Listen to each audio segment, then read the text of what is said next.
questions we wrestle with as Christians about who God is, how do we live out our faith, what is the Bible, what is the truth of the Bible, what are we supposed to believe, how are we supposed to live. There are really big, deep questions that we ask each other, that we ask God, that we wrestle with ourselves. And that's why the Cultivate Podcast exists, to help us go deeper in our understanding of who God is, His Word, and the way that He's called us to live. Hey everyone, thanks for joining us. And if you have been joining us for the last several episodes, we are kind of doing a series. We're kind of walking through all the topics that we covered in a summer seminar class that we did in the summer of 24 at the Grove. And so we're kind of doing series within a series, kind of covering all of these different topics. And Mark Freeman, expert on the gospel, the bridge diagram, and we discovered last week, not quite an expert in world religions, but we'll see. I may have a different idea after we finish this particular episode. What do you think? Yeah. You think I'm going to have a different idea about, like, maybe more of an expert than you think you are? I don't know. I don't know if I could change your mind. Huh. Can I change your mind? I think you already predetermined. Predetermined what? That you are an expert or that you're not an expert? Whatever your end goal is. Well, no, you changed my mind before. I started last episode by saying you're an expert and ended it by saying you're not. You were not. You're going to lose more respect in this one, I promise. Wow, that's tough. That's tough. And so the question that was kind of put to you was really around, how do I interact and understand other faiths? Sharing the gospel with them. Am I supposed to do that? What am I supposed to do? Just kind of talking about all of that. And I'm not saying you sidestep the question, but it's like that question, it just means something different to you. And so the question that really you answered really was like, what is the difference between Christianity and these other religions? And so you just kind of really established with them the gospel through this illustration called the bridge diagram. If you missed it, you should go back and listen to last episode. And that really Christianity is its own category. Christianity is not a religion based on religion being, I work to achieve some status with God, but it is a gift that Jesus gives. And so you laid all of that out. Just for curiosity, again, I wasn't able to be there because I was at a conference. By the time you got done doing that, was there any time left, or is it like you were finished? Like, did you? That was probably half the time. Half the time. Okay, so we still got more stuff to cover here. So, but then I gave another sidestep. See, this might. Yeah, go ahead. I don't know if I want to ask you about your sidestep because I'm trying to get onto something here. So I was looking again through your slide deck, and at first you started kind of making sure everyone fully understood the gospel, that religions such as they are trying to build a bridge between us and God, a bridge that can't be built because of the holiness and the perfection of God. It would have to be an infinite bridge, and humans can't build infinite bridges. Only Jesus can be that infinite bridge, and we can only receive that as a gift. We can't earn it. But as we continued on, there was an acronym, and I love a good acronym, and it was an acronym that spelled out the word thumb. Mm-hmm. For the 99% of the people here who are listening who have no idea about any acronym that is thumb, what is the thumb acronym? Where did it come from, and what is it? Yeah, I mean, among missiologists, it's just missiologists. Sorry, what's that? It is people who study missions. Okay, right. It's a good word though. It is missiologist. It sounds like someone's name. Yeah. Not that ologist is a great last name. Diagnosis, or yeah. Ooh, yeah. Yeah. So people who study missions. Sorry. Mm-hmm. And it's just a way to kind of break down the different religions of the world. Okay. So the T is for tribals. Okay. H is for Hindus. U is kind of a funny one. You don't get me started on this. I've been interacting with missiologists about this acronym for a while. I mean, the freedom that they take with this is really kind of go ahead. What do you think that U stands for? Well, it's unreligious, but really, I mean, I think it was Chinese. It used to be you turn the U this way and turn it into a C, and C becomes China, which is in fact, guys, China is not a religion. So my point made. Tribalists, Hindus, China. Unreligious. No. Tribals, Hindus, unreligious. So Mm-hmm. atheists, agnostics. Yes. Oh wait, can I spell that? Oh yeah, Muslim, yeah, and then Buddhist. Okay, and they're obviously there. And then I add also those who have attached Jesus' name to a works-based faith. I thought maybe you were going to add 2 S's to it. No. Thumbs. I am and not get a big Sikh and Shinto in there or something. Thumbs. I'm not a big acronym fan, so. Oh, you're not. Yeah. But it is. I mean, it is effective. Thumbo. Make the O for others. There's a whole because there's more than just those 5. But those are considered kind of the 5 major non-Christian groups out in the world that need to be most reached with the gospel. Tribal, Hindu, non-religious, unreligious, Muslims, and Buddhist. And so this acronym gets used to kind of describe what the missions task is. And 99% of the missions task is around reaching those 5 different groups. Mm-hmm. So in what context did you bring it up at the summer seminar? Well, it felt like if I answered, if all you did was share the bridge with them and go home. If I did this class and didn't put those things on the board, then I would somehow, some missiologist from somewhere would like run me off the road on the way home. So I felt like I had to People need to get their money's worth at a free event. The numbers were out there. I gave some brief descriptions of each one, but I don't know if you caught it. But then beside each one, I put a name. I saw that and had no idea. I was going to ask you about it. Like this is my second sidestep, Charlie, of the question. Okay. Because the reason I did that is because you could take each one. I mean, for sure. I mean, the bulk of my interaction have been with Hindus, but I have also had the exact same thing happen with my Muslim friends, with my Buddhist friends. Haven't had as much interaction with tribal, but with unreligious I have. So each one of those names represented a different story of somebody that I know. Oh, so those were real names. Real people. Yeah. He's like, hey, let's just make up a Hindu guy named Harry. Yeah. No. It was like those are real names, real stories. Real stories. And that's important for me because if I lined up 100, we did a podcast on Hinduism, I think at one point. Right. And if I lined up 100 Hindus and I started to ask them the questions about what they believe, their practical belief in Hinduism, hardly any of them are going to say what I studied in the book before I ever interacted with a Hindu. I remember that. It was me and you and another guy, and we did 3 episodes, and I tried for the equivalent of 90 minutes to push us back to make you guys answer a straightforward question with a straightforward answer, and you refused every time. And I remember at the end being like, why won't you guys just answer the question straightforwardly? This is very frustrating. And your response was, well, I think you've now gotten the full Hindu experience. That is what encountering Hindus is like. You just can't get a straightforward answer. And I was like, well, okay, well then I guess it was a successful podcast series. I left frustrated and confused. So there you go. Yeah, and I would say that most of my journey with this has been like I learned the academic side of it. And then I take it into the practice and make a friend and start to do life together and have these spiritual discussions. And I found out he didn't believe that.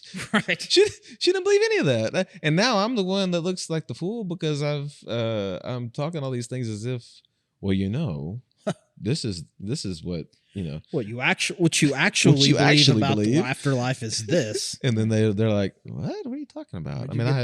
There have been some awkward conversations like that. So I wanted to make sure in this class and any opportunity like this to say, man, you can know some things, but really those things are give you enough knowledge to ask good questions. Okay. But they're not, I would not call them the answers because if you lump a whole huge group of people, here is exactly what 1 billion people all believe. They believe these 5 things every time, just like this. I mean, would that be true if we pulled out, the people of our church? Yeah. Oh, yeah. and gave them a list of questions. A sample expected size they of were all- 100 people. Are they all going to answer the same way to each one of those questions? You know, so yeah. For me, it was about bringing a lot of attention to these are relationships and these are people, and there's an academic study of it, but you can't take the academic study too far. Because if we're talking about being able to communicate the gospel, it's a person. Right. Makes sense. That person has their background, their experiences, what they've been exposed to, what they haven't been exposed to, their trauma. I mean, there's a whole list of things that make up the person. Right. And if you try to just put everybody in a group, you're going to miss the person, which I feel like I have been guilty of and have seen others guilty of. Oh, that's cool. So we just need to be careful. Well, I like what you said, is that really kind of the academic side is just enough to kind of give you enough information to be able to ask good questions. So what I want us to do in episode 3 of this is to give us maybe some practical tips on how to ask those questions, demeanor, posture, how to bridge the conversation between asking questions, maybe to kind of share in your own faith, those kinds of things. But before we get to that, maybe we can at least get to the point to where that we do have enough information to ask the good questions. So we'll just work through the thumb illustration. So the first one is T, tribalist. That seems vague. What is that? Yeah, basically the religions that you would find, and the reason I've had less interaction with this is because it's more animistic. It's religions that you would find out in the middle of nowhere. Can you define that word for us? Animistic. Animistic is more. I worship, which this falls into other categories as well, but I worship the river and the tree and the wind and also a lot of times animism becomes very, I mean, there is a very spiritual element to it where dark, probably dark most people would equate it with superstitious. Mm-hmm. It's not a fair description, but that's probably what most people would say, that it is. The God is in the tree, the God is in the air, there are spirits everywhere, and yeah. So and animistic, a more spiritualistic, again, some people would say superstitious kind of view of the way the world works. There are spirits everywhere. I worship various spirits, and our tribe has certain spirits and gods, and your tribe has certain spirits and gods, and so I just want to make sure we had some. Yeah. It's a very again, missiologists use the word animistic a lot, but I don't know that's a. Yeah, and I would say, I mean, believing that the spiritual realm is real. Right. The friends that I have that have spent good amounts of time in those villages, in those places, man, have seen dark spiritual forces in ways that you hear stories that you're just like, what in the world? And there's a real reason that people are afraid, and things that seem really crazy that you'll see on National Geographic are many times driven by some real fear that's there, but superstitions are right. good. So you're describing this type of religion using the word tribalist. So are these the kinds of religions, if you will, that would develop mostly in isolated tribe areas where it's like they don't have any real interaction? Would you describe it as, this is going to be maybe be offensive, would you describe it as primitive? Like what are we, are there people in business suits driving to work together that would? No. Okay. Yeah. Cut off. That's a good way. Isolated, cut off from the rest of. I mean, they seem very similar. I mean, you could go from one part of the world to another in village areas, and they would be differences, but you would find many similarities among tribes.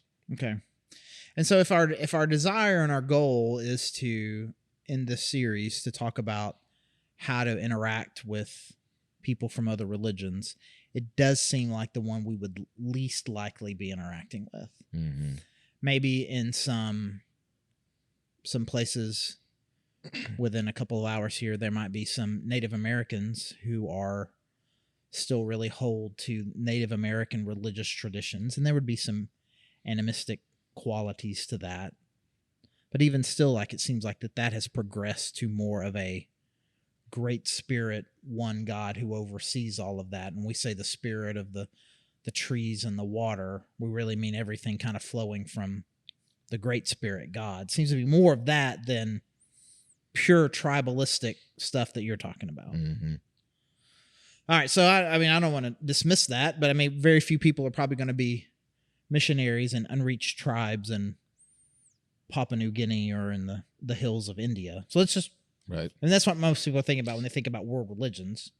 Were you going to say something? I mean, just that you might find yourself on a summer mission team to go take water filters to a place, right, like we do in the summer, and you're likely not going to be in a tribe that's out, in the distant. But I never went on this trip, but I was connected to a group that would often go to the Amazon and get on a boat and go up and down the river, and they would stop off in places and run into things.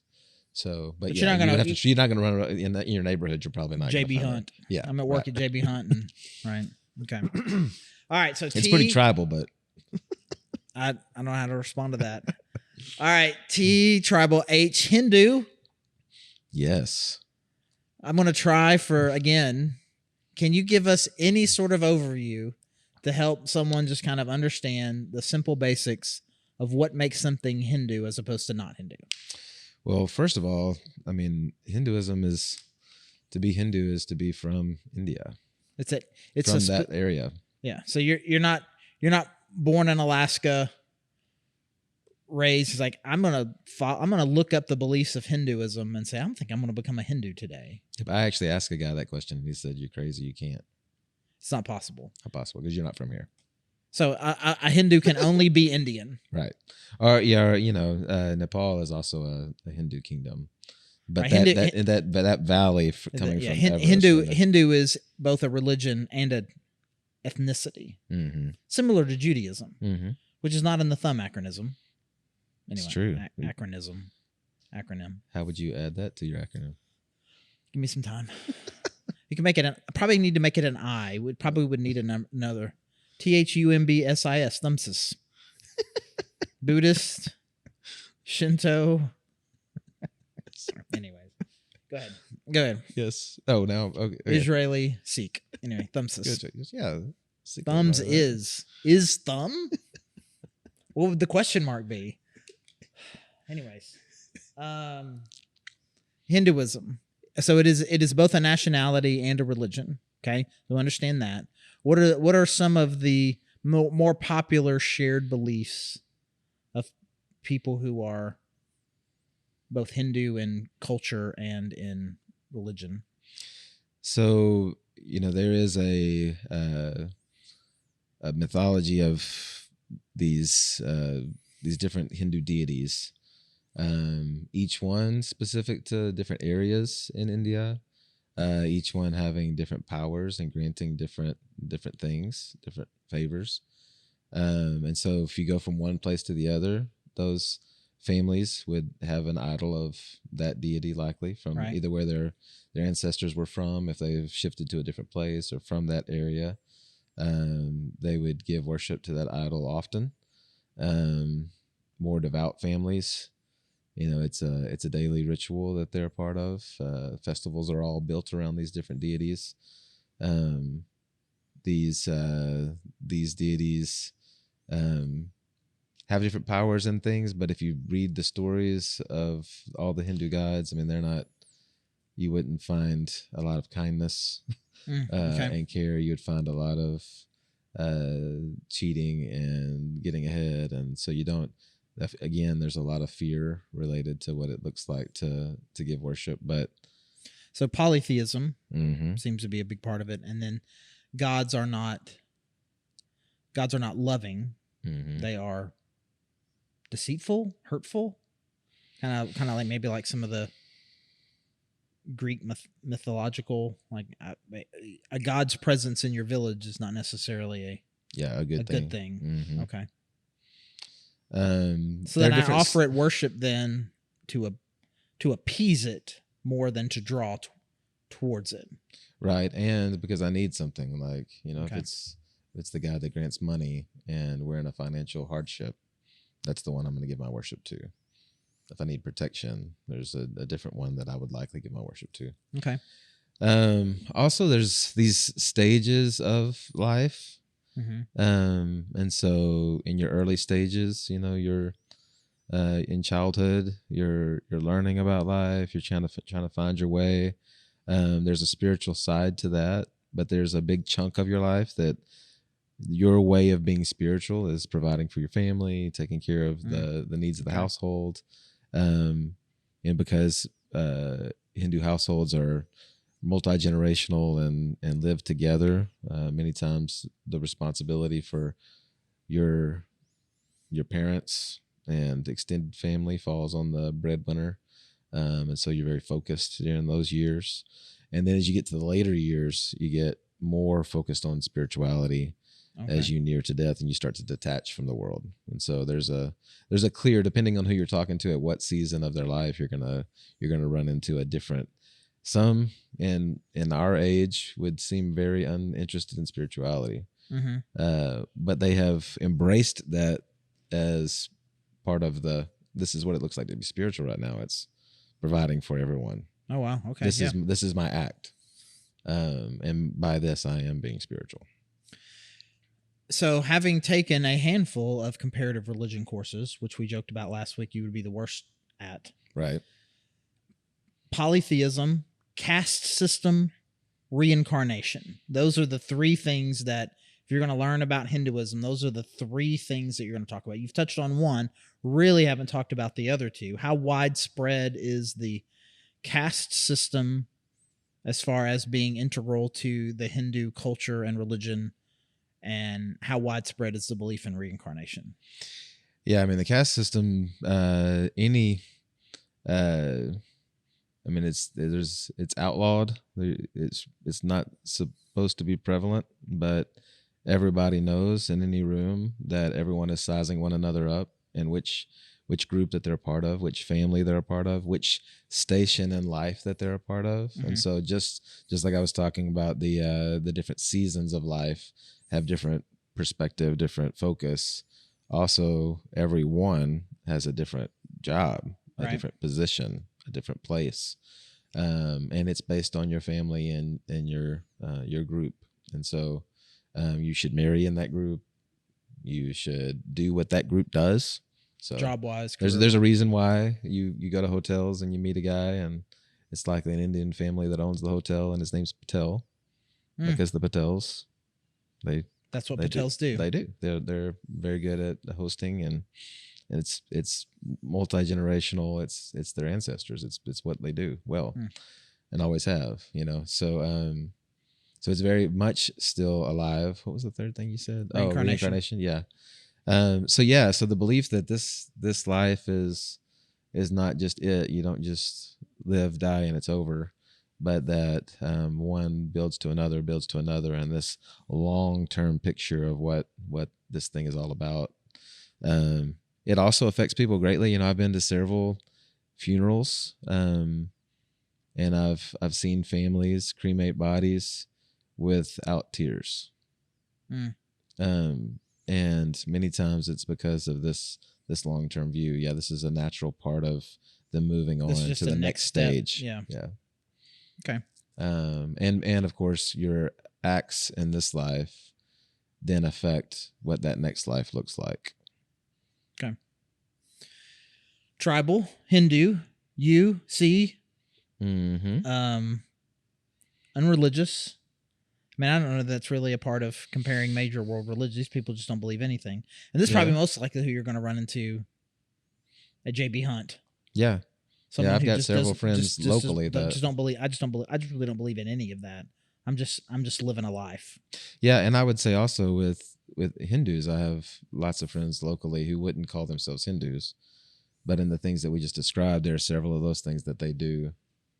That is the way that they see life, and for sure this one. So I am Hindu ethnically, but really I'm an unreligious Hindu.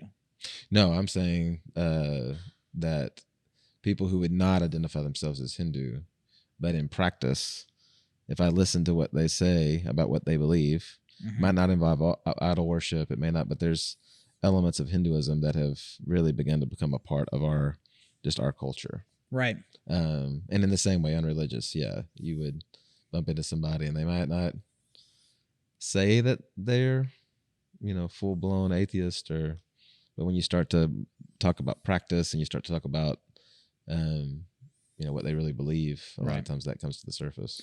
I feel like that's some way with, this is going to be controversial, I guess, with a lot of modern politicians.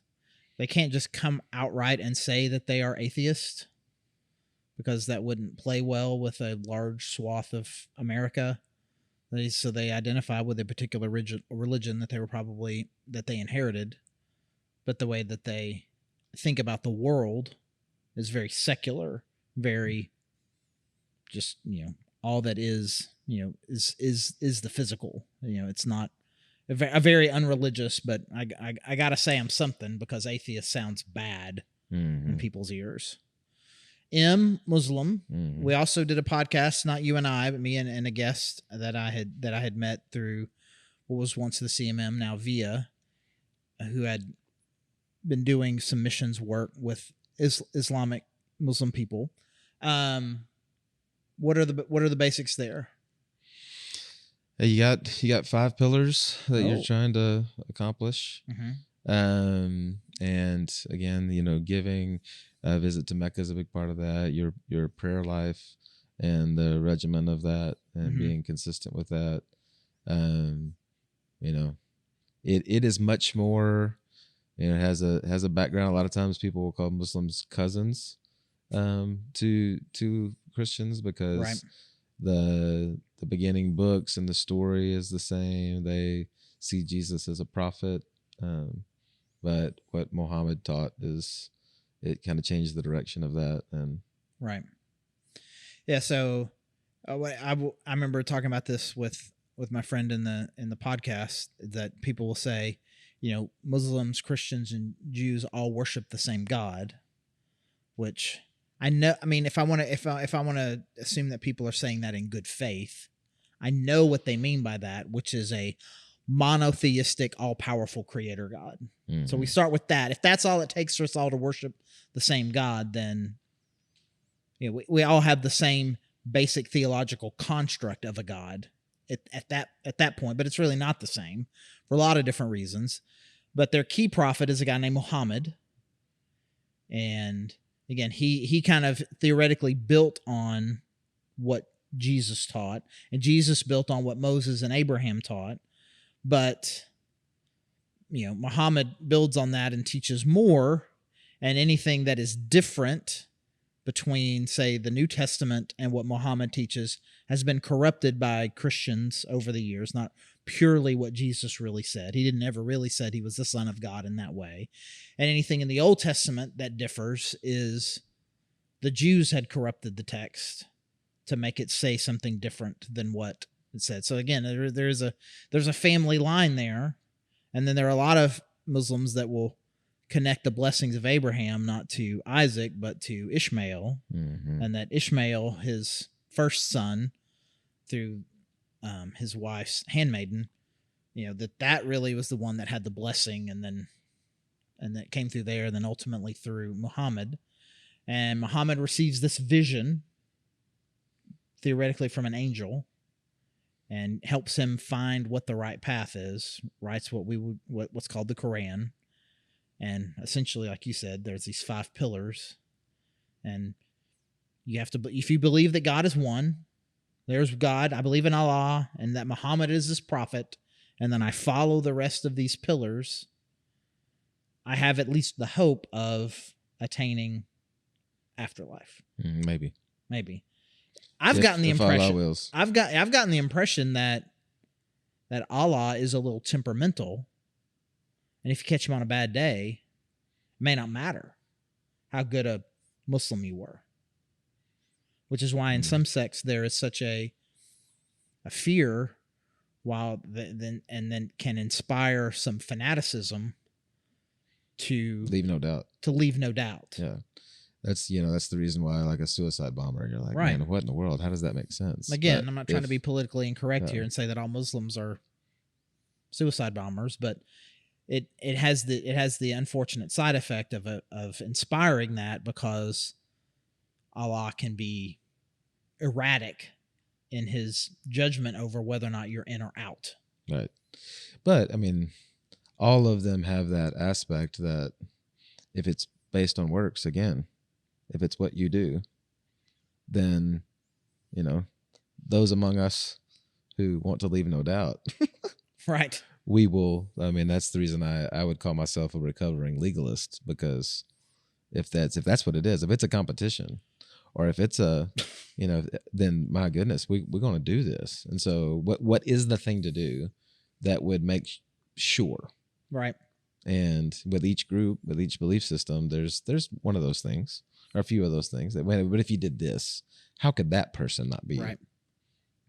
All right. So I tried to nail you down with Hinduism back in the day, but if there's another religion that I feel like that is almost impossible to nail down in any real way, it's the B in thumb, Buddhism. Can you give me 30 seconds to understand?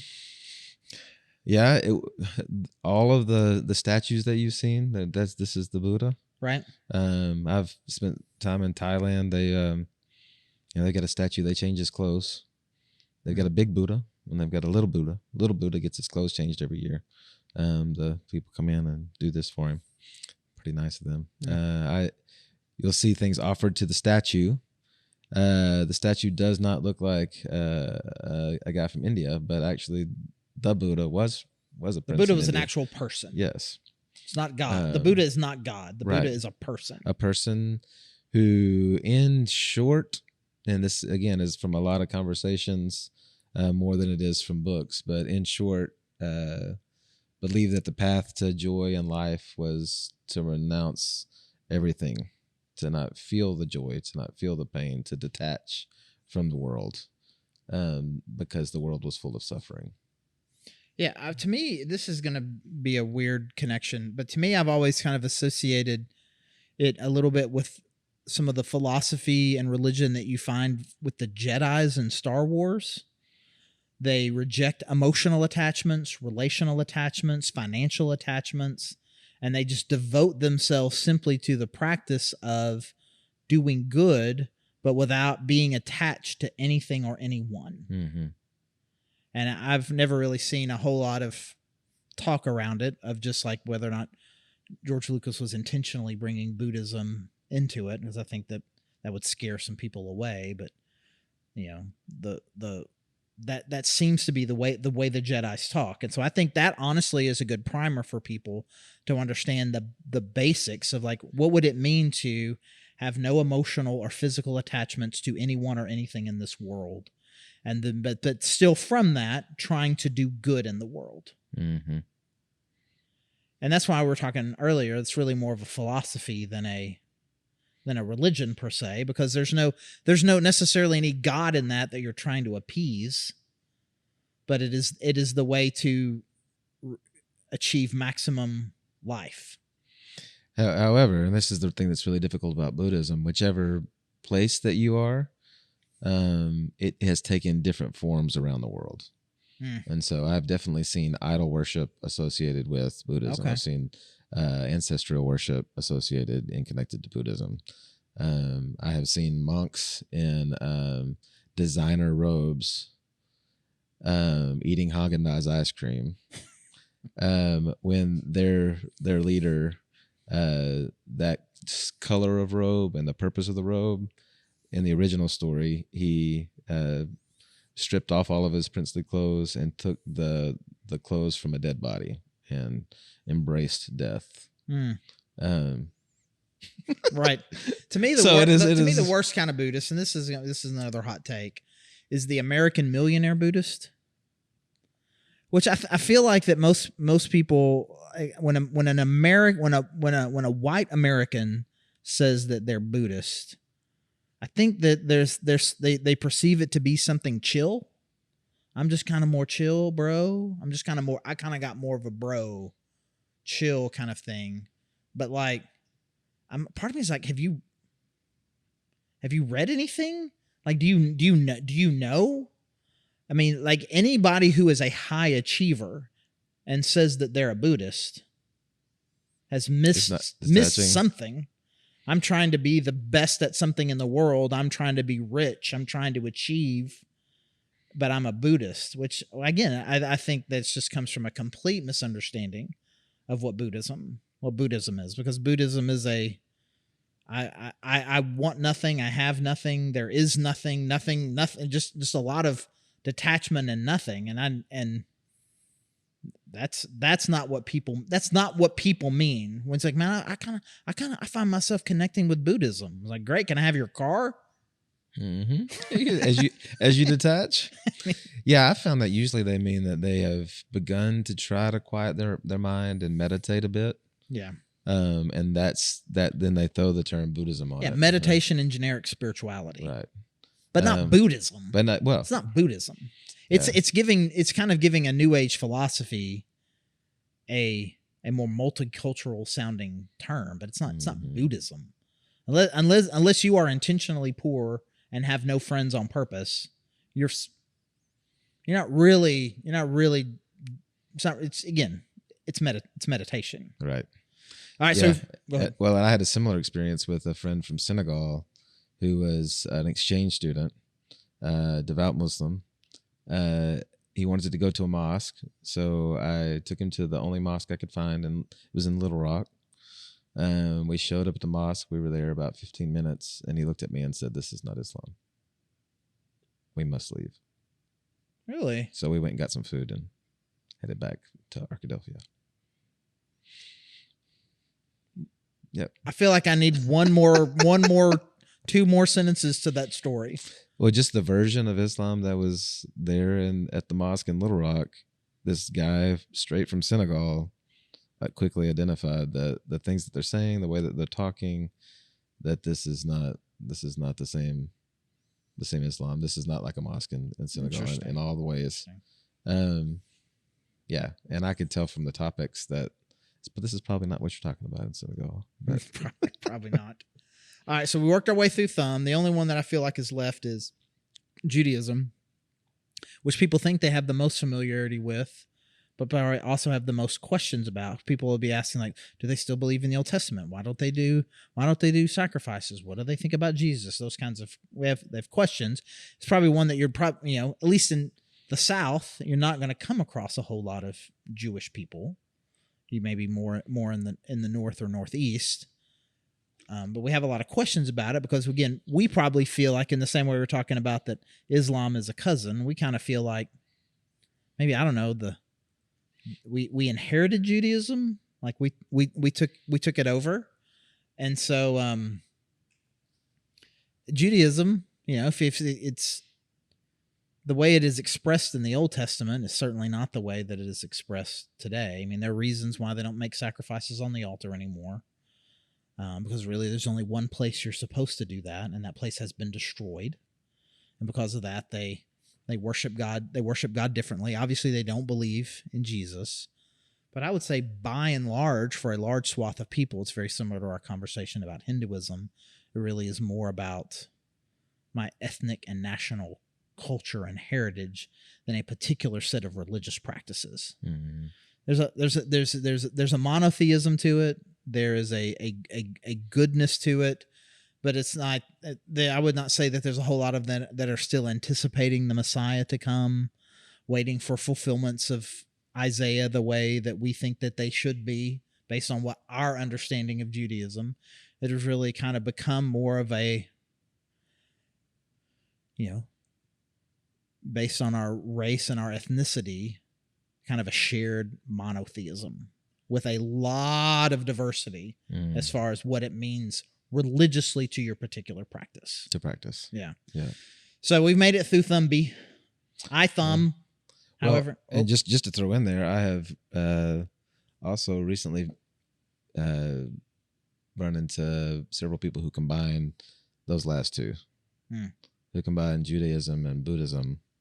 Because again, Buddhism gives you that freedom, and Judaism gives you this monotheistic one true creator God.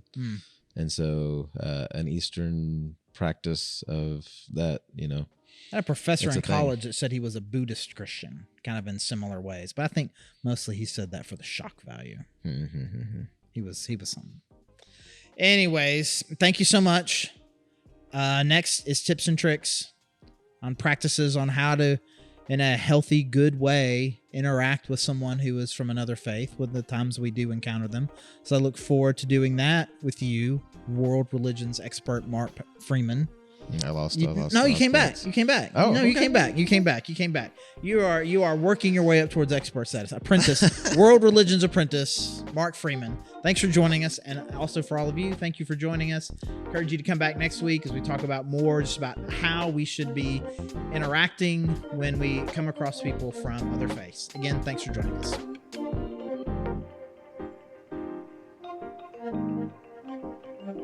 Thank you for listening to the Cultivate Podcast. Our hope is that you are taking steps to go deeper in your faith, that you are asking big questions and you're looking for answers. We hope that we can be a resource for you through our podcast and any other way that we can help you. You can find all our episodes anywhere that you can find podcasts, including YouTube. And again, thank you so much for joining us.